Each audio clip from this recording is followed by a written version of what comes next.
Welcome to the STR Data Lab.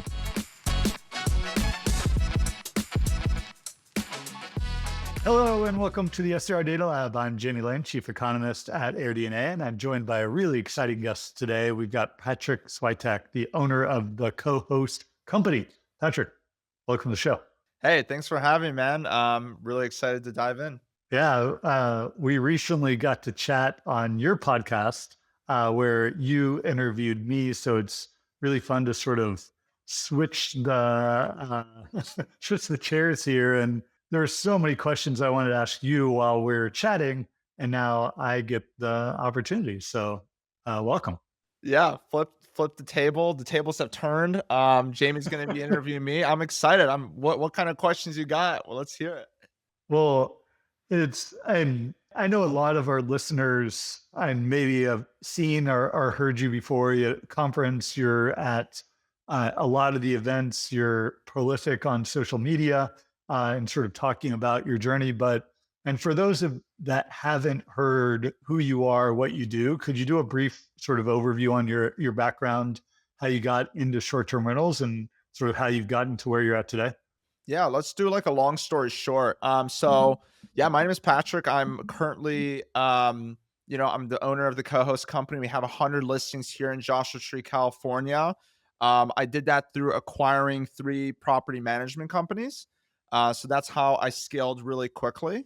Is bought the businesses. I was a host before, but let's kind of break it down. My background is tech. I come from the tech world. Was a product manager at Aon Stay, which is how I got introduced to this space. And I learned how they scaled their operations from 200 to 1,000 plus units, and I was part of that. So I saw how they worked to scale nationally, and that was my inspiration. Once COVID happened, they had a round of layoffs, and unfortunately, I was part of that round of layoffs. And it took me a little bit of time to find my grounding. I didn't know what I really wanted to do. I got fired from 3 jobs in 1 year, and I realized, wow, I'm a pretty shitty employee. So I ended up having to do the thing that most shitty employees have to do, which is, you know, start my own business. And so I bought my first property in the Smoky Mountains of Tennessee in 2021, I believe, or something like that. And yeah, from there, just was scaling one by one, buying properties. And then there was a flip of a script where I was just thinking about, wait, I should probably go into managing properties, and fall across an opportunity to buy a management company. So that's kind of how everything unfolded. Well, it's a fun story. And if you want me to yell at Sean Bruner, CEO of Aon Stay, I'm happy to. He's been a guest on the podcast and I love is it. a friend. And yeah, he's and and clearly terrible at decisions. Uh, No, I gotta give it to him. I mean, if I was, the CEO of Aon Stay and I saw what was happening, the writing was on the wall that this whole thing is gonna collapse. I mean, we had to his thing, like he was keeping people on for a little bit, and all of a sudden you just see like my job shifted from, hey, let's create tech to help scale, and all of a sudden, hey, we're just managing refunds. I don't care what your job is. We're managing all these. It was like hundreds of thousands of dollars, I think millions of refunds that we had to give out to people. So they were cash flow negative with the model that they were working on. So I don't blame him at all. I actually I enjoyed working under Ruben. I think he's he's an interesting character. I think a lot of people will say that. But one thing I got to give it to him, he's one of the smartest people I've ever worked with. So good team. yeah. And why I was really excited to talk to you today, and I love to pick the brain of sort of guests that come on the show and sort of why they do what they do, because I feel like you've taken a different approach of sort of scaling in the short-term rental industry. A lot of people I sort of talked to that might have been in your shoes would be like, all right, I bought one. Now I'm going to scale it to 5. I'm going to scale it to 10. I'm going to take the cash flow that is sort of earning from the properties I already have and then reinvest it into new properties and sort of take the tax benefits and just sort of keep doing that over and over again. And you fast forward 10 years from now, you've got 10, 20 properties and you can sort of sit on easy street and retire. And you sort of went about it a different way. And it's a way that really appeals to me. And ownership of capital intense assets can be tough, and especially in these markets where there's more and more natural disasters. Insurance is getting harder and harder to find, and there's so many things that can sort of squeeze people on the asset ownership side. They look at the property managers like, oh, you're generating 20, 30% of gross revenue for your fee. And you've got, and yes, scaling property management is hard, but getting to a certain number of listings and certain amount of profitability and can be a really attractive and business if you're running it well. So how did you think about wanting to get further into short-term rentals and the decision process between owning or operating sort of a business? Yeah, no, great. It's a great question. I think the idea is I was a host first, right? So I had 5 properties before, I think it was like 4 live at the time where I decided to buy a management company and go down that route. But the thought process really was, okay, look, I already have these properties and well, there's 2 things that really contribute to this. One is the idea of the properties are great for wealth creation, right? We all know that.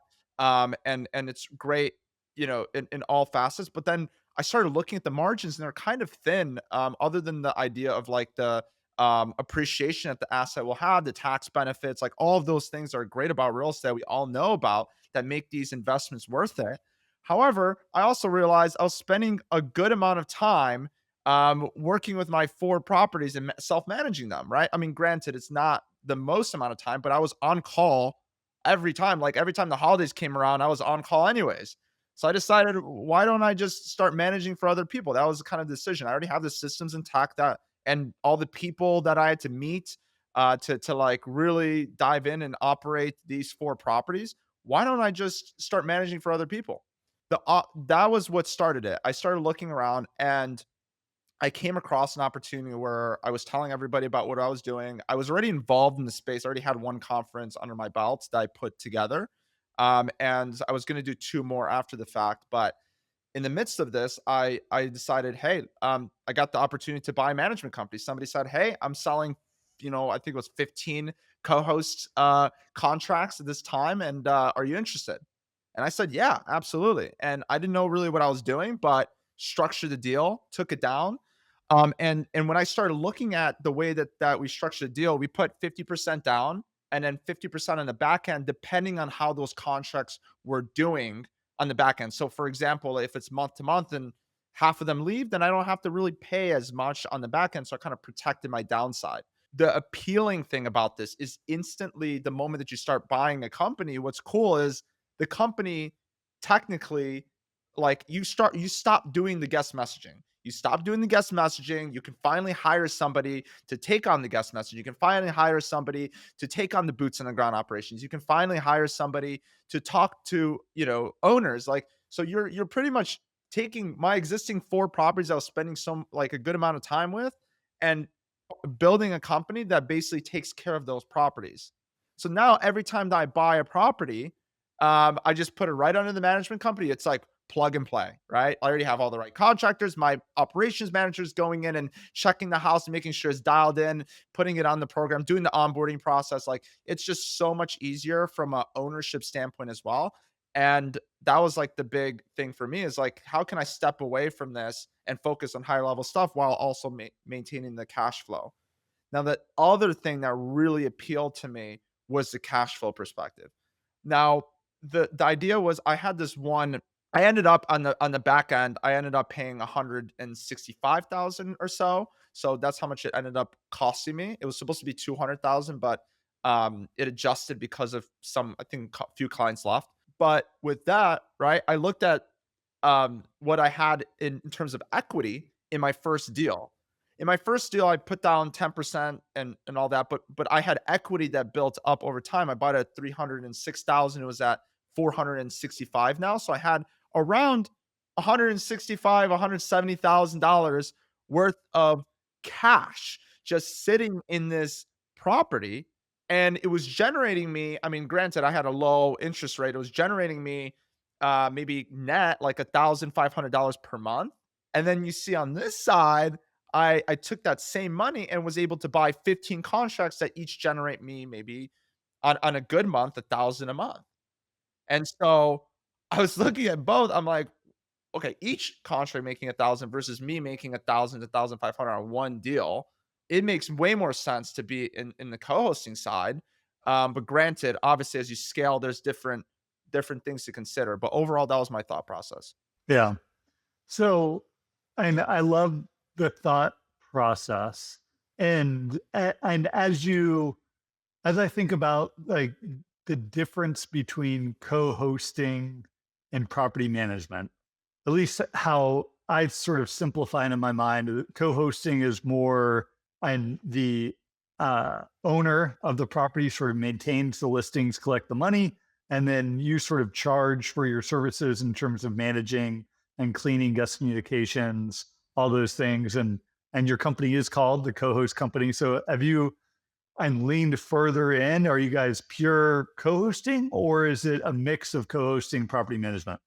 That's a really funny, great question, but it's really funny background. So the original owner of this company, the Cohost Company, has been around since 2016. When he peeled off from this other big time management company in our market, he couldn't think of a name. So he just kind of worked with, he's like, let's just call it the Co-Host Company in the meantime, and then we can change it down the line. Never ended up changing it. He's not a co-host. He handles the money. So it's kind of like everyone looks at me as like, "Oh, like do you co-host?" But I love it because that word is so powerful because a lot of people search that word like co-host in Joshua Tree, like we're gonna show up Yeah. first. So we're okay with it. We get a lot of good SEO because of it, but it was kind of funny how it came about. So the way I look at it is kind of similar to you, is like who handles the money? That's the way I look at it. And if you're handling the money, you're a property manager versus if you don't handle the money, you're a co-host and you're kind of invoicing and doing that kind of way. Yep. So you guys are property management. You are handling the money. You're handling direct bookings. You're doing all the things to sort of grow overall bookings for the company. So the next thing that sort of blows my mind is like I could see you buying one property management company, sort of getting the systems, getting the playbook that they had, getting the employees, and all right, I'm going to take that and scale it from here. But you didn't do that. You've now bought two more property management companies. So why? And is it just in a way to scale quicker? You saw the cash flow, you saw the opportunity to go from and 5 to 20 to 80 to 100 like that quickly. Like why did you keep buying these companies? Yeah, so what I realized really quickly, well, first of all, buying the company is great because day one, you don't have to work on building a website or building a brand and going out with realtors. Day one, you have the brand, you have the website. All you have to do, like not all you have to do, but a majority of your time is spent on how can I perfect the operations? How can I do better for my clients? How can I add more revenue? Like this fun stuff, this stuff that business owners like to work on. So that's awesome. That's the first part. But to your question about why buying management contracts, we really went after the second. Well, the second one was just strictly just getting contracts, and then the third one we ended up acquiring a brand, and so we did it for the brand. But when you do contracts, why go after contracts or the brand? And I'll say this: the way that it works and the lifetime value of a contract across the whole industry is around 10 years. So that's how long a client will stay with you. It differs depending on the markets. So you're getting around a churn rate of like 10% every year. So if you're and then depending on how much inventory is coming in the market, if you're starting a new management company, you're really limited at what you can take. I mean, granted, people are coming after Vacasa and doing the whole, hey, let's go after Vacasa Evolve, let's go after get those contracts, but that's a slow grind. Most management companies, unless they're really doing a bad job, it's really hard to peel away like clients that have been with the management company that have relationships with everybody at the management company for 5, 7, 10 years. So the only way to get access to those incredible homes is to buy them and to buy the relationship that's there. And then hopefully once you come in, you can add a lot of value for these clients and then make sure to continue that relationship further. And that's kind of what we did, right? We would buy a management company, we would see the potential of growth, and we would come in and we would just operate it a lot better and improve the margins for the owners and make more money for the owners. And that's our strategy. They're more happy because they're like, there's even less of a reason for them to leave.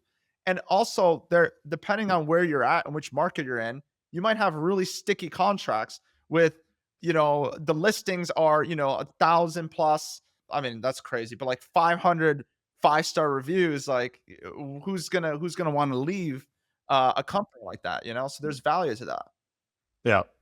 So you've got a tech background, and from your days at Aon Stay and seeing the sort of tech space and short-term rental industry, I'm sure you've worked with a lot of the tech providers in the space. So now, like, part of acquiring a company, I'm sure in many ways is acquiring their tech, and in many ways their tech debt of like how they've integrated different things. And I'd suspect you'd want to and try to minimize the total number of systems you're using. So has that been a sort of pain point of buying these multiple companies and integrating them in to one system, or do you operate them separately? How do you manage the tech aspect of it? Yeah, good question too. We don't usually have to deal with that because we buy the contracts. So usually we'll just reassign them to us and then they'll be under our brand. So really we're just taking it where they have been originally and just putting it on our PMS, and everything else from there flows. It's just like acquiring a new client, right? So it's pretty simple in that regard, but it does take some time on that front. I think the thing that really takes the most time is employees and owners. Like, you're basically getting introduced to these new owners. They probably might freak out at one point, depending. Hopefully you can come in with like a game plan, like, hey, like, you're gonna be in good hands. But there people talk, right? And so that's like the biggest risk factor. But a lot of times they're already in contracts or agreements. You kind of have to work it out. A lot of times we're coming in and we do think that we could do a better job, which is why we see the value add opportunity there. And also for us, the bigger the company, the better the margins for us because we already have all the tech, we have all the software, we have all the back end. You don't have to have a separate person for that. So it kind of, from an operational standpoint, it's help or a separate system for that. So kind of the back office kind of helps support that, right? So they get the resources from the bigger company, and then they come in and can add we can add a lot of value for ourselves too. Yeah. And in general, how do you think about tech in the short terminal space? Is that something you lean heavily into around automation and systems, or is it's a people business and most of this can't be automated? Where do you sort of sit? Yeah, I think the way that I look at things is there's certain things that 100% can be automated so that to free up the time of the people business aspect of things. So it's kind of like the anything that's an admin can be automated. That stuff's fine. Anything that's front facing, we try not to automate, right? Like we still have the human component of it. We call our guests before they show up. Like even at 100 properties, we continuously be proactive about that. We have, like, for instance, our payroll is the biggest expense we have, and that's because it's a people business, right? So you can get rid of that, but that at scale doesn't I don't see that working as well. Like, what I focus on is we have one employee for every 10 homes in terms of a property lead. So we have one property manager that manages 10 to 12 homes. That's it. So they're going to the house in between every single guest stay. They have an insane relationship with the owners. So like for that, that's like a holistic thing where the owners can go to them, they can talk to them. They understand their house better than anybody would be able to understand their house. Like that kind of Ritz Carlton 5-star experience is what we try to embody. And so that's not scalable. But it's expensive. But we're okay with that because the less issues that occur in this business, the more happy everybody is. The less, the ripple effect that happens with problems is not worth the cost savings you might have. So for example, instead of not checking, like you can make it so like, oh, I don't want anybody checking the house other than the cleaners. That can work and it's fine, but we rather check the house twice with the cleaner and then with our own property lead, because we understand that if the place doesn't get cleaned because of a tech issue, or the cleaner just decides to not show up, we'll catch that. And so if we weren't able to catch it, now the guest communication team gets back, have to stop everything and fix it. The boots on the ground team has to probably address it. Some other cleaner has to come out there and fix it. The owner gets pissed and talking to somebody about it. So all of these elements happen because of a ripple effect. And if you have two or three of these big issues, it can really cause stress, and it makes this really tough business to deal with when and the guest is stressed out and they're pissed off. So like it's better just to be proactive and then just avoid all that. That's great hospitality, is just being proactive versus reactive. That's what I believe in. So Yep. Is that something you think that will continue to scale as you sort of get bigger and bigger? It's one of those things that maybe allows you to scale versus an impediment to one. yeah. Yeah, it allows us to scale because we do a good job for our owners. And I do think that helps. And plus, like I think being in one market has been incredible for us. We've we've been able to have the not only from an operation standpoint and from a tech standpoint, we're able to, like, we go on, like, for example, like if an owner wants to buy something in our market, we'll go on AirDNA and we'll be able to pull a report and basically show them like, hey, this is how much your property's going to make, and here are some of our own comps that are in this report, because we actually operate in this market as well. And so like having that our own portfolio, having AirDNA to support, and just putting stuff together for these owners, they trust us a lot more. They want to work with us. It's been really great. I love being in one market, or not really a region or area, because it just makes things a lot easier from an understanding standpoint. Yeah. And it sort of leads me to another question around and sort of building in public. Cause and I'm sure if any of your new owners sort of Google your name, and you're going to show up a lot of places. In terms of then be able to Really good. and seeing you talk about the business, seeing you talk about scaling it, how to make money through property management. And I'm sure in many ways that's helpful. They could sort of see that you're a real person and taking this seriously. In other ways, that it might be a impediment because everything you say is sort of out there, right? So, have you seen and your public presence out there actually and help or hurt and the business? Oh, absolutely. There's definitely a lot of people, and what's interesting is there's a lot of people that will say really positive things about it, and will see it as, hey, this person really wants to be involved and wants to know what's happening, and really like talking to you alone, our podcast, I felt like I came out of that knowing more than I came in. I just you just have this pulse that I just don't have, and I take that to my business. And so my business comes first, but there's some owners that might think that my brand is more important to me. And there's a lot of misconceptions around that. And I think that's really where I think it does potentially hurt me a little bit. But I'm okay with that, because I do think that once they get to know me and get to understand where I'm coming from, I do believe that, they kind of open up and understand why that is. I can't say if I've lost business over it, or not. But yeah, it's just one of those things where I'm not gonna stop doing it, because I love to do it and I love giving back and I love being in part of this community. Well, and I'm sure, and yes, us talking was fun, but do you have some other good examples? Like if an owner was listening of like things that you've been able to learn through like all the conferences and things that you do, like the mastermind, all those sort of things that you were able to take back to your business and really change the way you operate?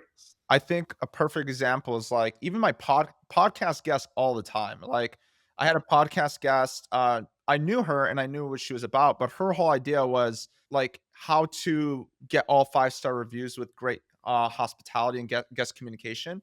That completely changed my mind on how I was going to implement guest communication in our management company.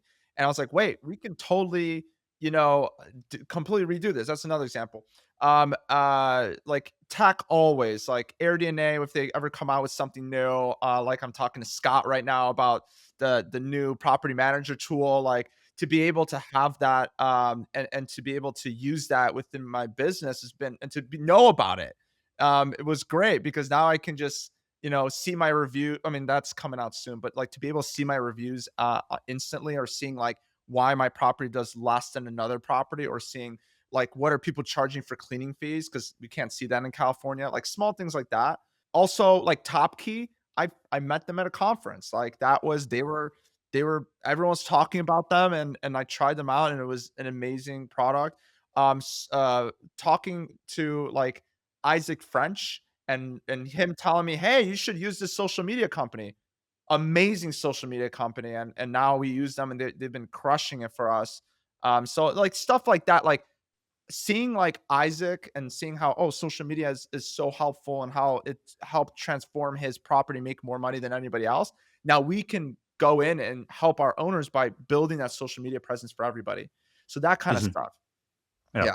No, that's awesome. The sort of last sort of set of questions I wanted to talk to you about, and you're in such an interesting market, Joshua Tree. Like, and going back for forever, it was like one of the best places. It was always on AirDNA's best place to invest I saw. until it wasn't. Yeah, I saw. and Yeah. then and then it wasn't on the list, Yeah. and it's been and I've been out to that market, and actually in my days of being a hotel consultant, sort of touring around Southern California. uh, it's a and it's an old hospitality market. There's so many sort of old boutique hotels around there that have great, there it feels like the quality of listings has really leveled up massively over the past 5 years, sort of the onset of COVID, and then everyone in LA wanting to get to Joshua Tree and sort of experiencing it, and now continuing to come out and wanting to experience it more and more. So, and you're operating in that market, you've got a lot of listings in that market. And how have you seen the competitive dynamic sort of change in Joshua Tree over the past few years? Oh my, that's a crazy question, because I'm telling you, Jamie, I feel like I'm in the NBA. Like Yeah. LeBron James is coming up, and I'm sitting there, I have to guard LeBron James. Like that's what it feels like. And then everyone else in the country is like playing. Well, not everybody in the country, but there's definitely some markets. I always shit on Michigan, but Michigan's pretty good now. But like Kentucky, I don't know, like they're playing high school ball. Like, I'm over here competing against the best of the best. Like, keep in mind, Airbnb was created, like the company was created in San Francisco, like it was a San Francisco based company. So the adoption rate of Airbnb just in general along the West Coast it was fast. Like it was the thing that we use majority instead of like VRBO.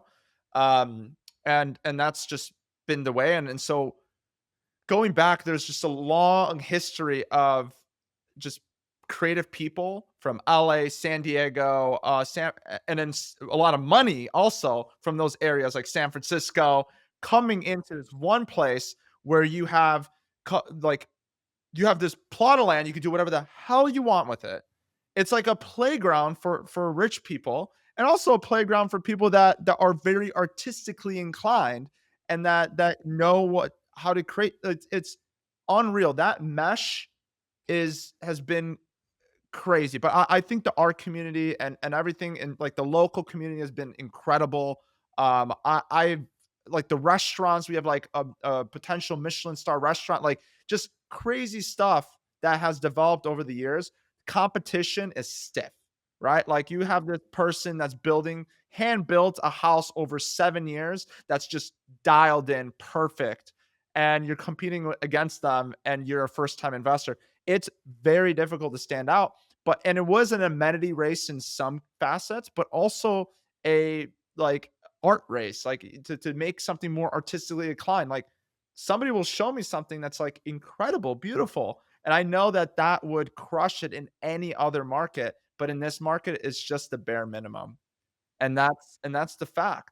But with that, what does that mean? People are forced to differentiate themselves. People are forced to do bigger and better. And that means we get some cool insights and some things that work and some things that don't, that we can take and share with the world. For instance, like we see things before other things pop off. Like saunas were a thing from a long time ago in our market. Hype domes, like the domes you can sleep under the stars. We've been doing that over the last year and a half, 2 years.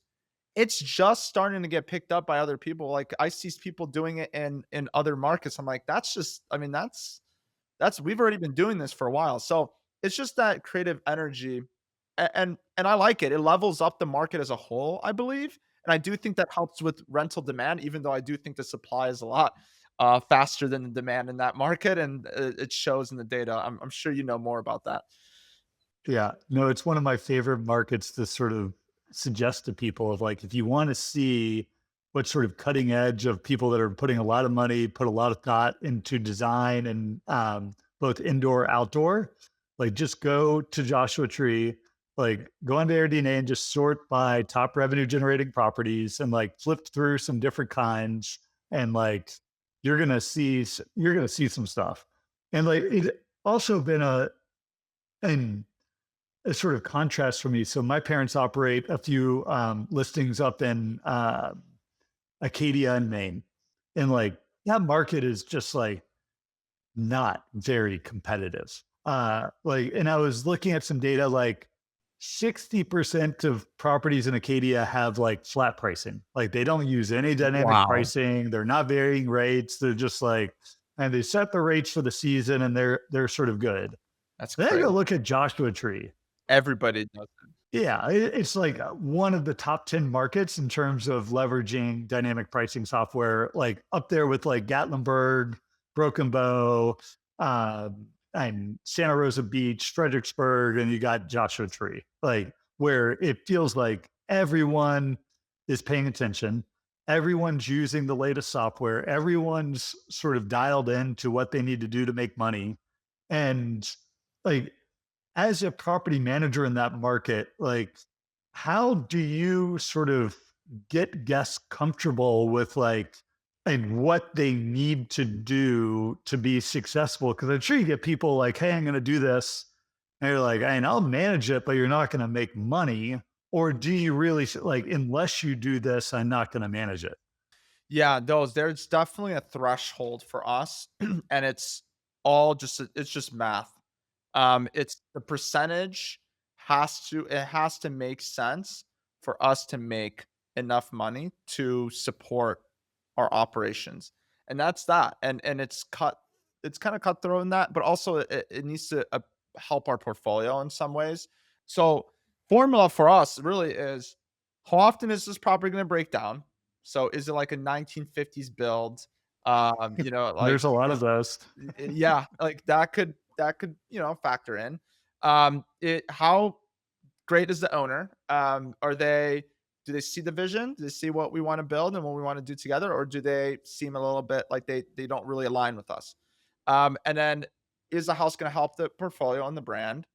So from a social media perspective, that's valuable to us.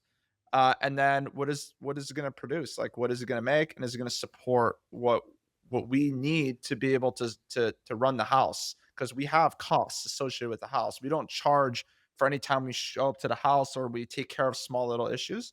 So we need to make sure that that supports that. So yeah, that's the formula. So yes, there are some houses that don't make the cut, and we get a lot of homes that we say no to, and it sucks because it's just not going to make sense for us. But once again, if they want to self-manage, they can. Or there's other smaller managers that will take those homes. Yep. Do you have your wish list of homes in the market that you'd love to manage? Yeah, I actually went through on AirDNA and I filtered out, and I have my selected list that I would love to target. But what's funny is I know a lot of these owners. I know who all the owners are. So usually it's new inventory that I'm looking at versus looking at old inventory. So that's kind of what we're focused on, is focusing on new inventory and how can we educate people and get to talk to them ahead of time, and help them and add value to them, so that maybe one day they would want to work with us and have us manage it. I do think that there's a lot of legwork that goes into it ahead of time. That like if like for example, I know that somebody will like the details. Let's say somebody goes and says, "Okay, I'm going to buy this property and I'm going to add a pool and I'm going to add that's going to add value to the property." And that does add a lot of revenue and we have the numbers to make that work. Now, if you add the pool in the wrong location, it could be night and day difference. Like if you do the pool in a specific place that makes the first picture pop, it's like night and day. It could be a difference of like 20% revenue, 25. Like that's crazy, but it's true. Like the photos is what sells the place. So you want to make sure your amenities and everything you're building actually align to what the guest avatar wants. So if somebody starts working with us ahead of time, we can actually get them to show them the data and like show them what everything looks like to be able to inform that decision so that they know what to do and what not to do. Yeah. No, that's so important. Mhm. Especially in Joshua Tree, where I sure like everyone's first photo pops. Like Oh it's yeah, everybody. uh yeah. So wrapping up now, and you've grown business so much over the past few years. What are you looking forward to next? Yeah, that's also a great question. I think we've been very focused last year, probably still going to be focused on this a little bit. We've been letting go of inventory that really doesn't align with who we are and what we do that we've gathered over the years that maybe at the time made sense. And we're really focused on providing a specific level of service. So like that's been everything. It's like hospitality. How can we become 1% better every day? We're tracking metrics week to week. I just had a team meeting today and we're tracking like what is our rating over the last week? What is the rating now? What are we doing to push the envelope forward in these regards, right? So like we're just trying to become better and better and have just grow our NPS score, like make sure like we're just doing things the best as we can because that's what's going to build a moat, right? That's what's going to make us differentiated from anybody else and allow us to continue to live on for a long time, right? Is to provide good service. And then if it allows for it, yes, expand a little bit and grow. But in I rather grow in the existing inventory or like incredible inventory and keep a very high level of inventory versus try to just take on everything and try to scale and grow that way. So that's what we're doing is we're scaling responsibly and trying to focus on just doing everything we can to add to retention for owners, like just doing the best job we can. And just, you know, I think that pays off over time with new clients and with current clients. So Um, Love it. Love the focus, and all the best of luck with you guys over the days, months, years ahead. So, Patrick, thank you so much for joining. If people want to learn more about the Co-Host Co, how do they the do that? Cohost Company. Yeah. Co-Host Company. Yeah. All good. So you guys can look us up, the co-host company .com. It's simple as that.